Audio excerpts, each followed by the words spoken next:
បាទជំរាបសួស្តីបងប្អូនទាំងអស់គ្នាហើយក៏សួស្តីទៅកាន់អ្នកមើលផងដែរបាទនេះគឺជាសកម្មភាពរបស់ខ្ញុំមុនពេលចេញទៅធ្វើការងើបពីព្រលឹមមកយើងក៏រៀបចំ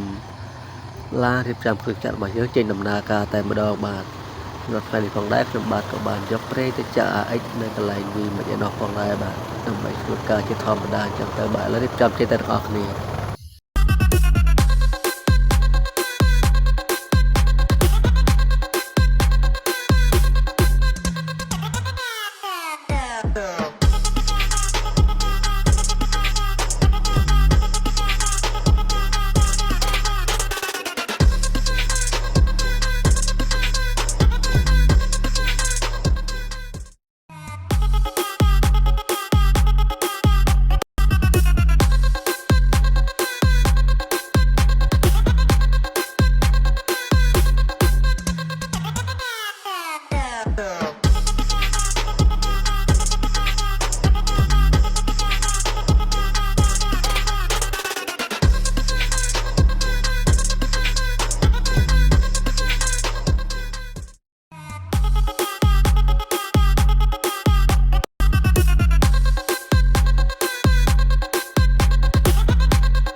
បាទឥឡូវយើងមកដល់ហើយកន្លែង X ហើយគឺយើងរៀបចំលើកប្រេងចាក់តែម្ដងមកទៅពីចាក់ប្រេងរួចក៏ឲ្យ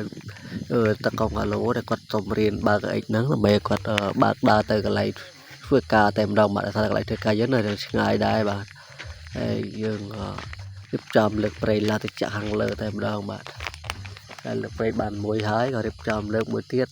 ហើយតកងអាឡូឈរមើលតែម្ដងបាទអត់ជួយចាក់ប្រេងទេអត់ប្រយោជន៍តែម្ដងបាទតែឲ្យរៀនបើកតែប៉ុណ្ណោះ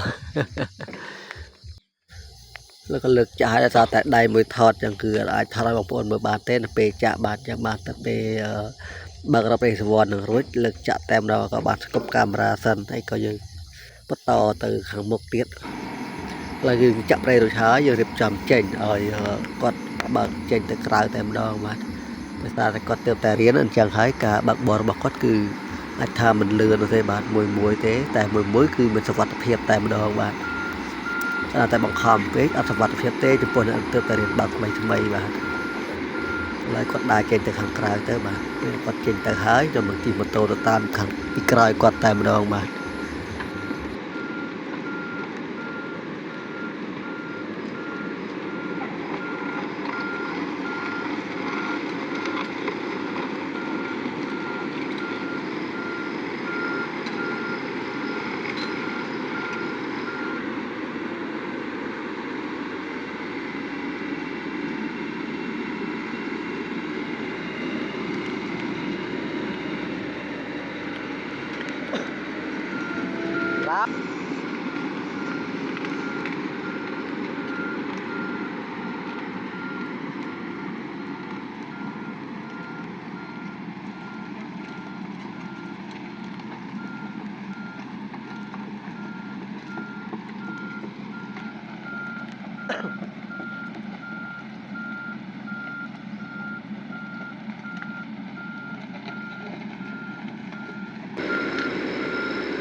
បាទឥឡូវគឺថាគាត់ឡើងដល់ខ្នល់ហើយអញ្ចឹងខ្ញុំក៏បកក្រោយត្រឡប់ទៅយកម៉ូតូដើម្បីជិះទៅតាមគាត់តែម្ដងបាទទៅចាំគាត់នៅខាងមុខមុនគឺទៅចាំកន្លែងការងារតែម្ដងបាទឲ្យគាត់ដើរទៅតាមពីក្រោយយើងតែម្ដងបាទ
là đấy bàn mà đào hơi chẳng hay giờ coi con riêng cài tem đó mà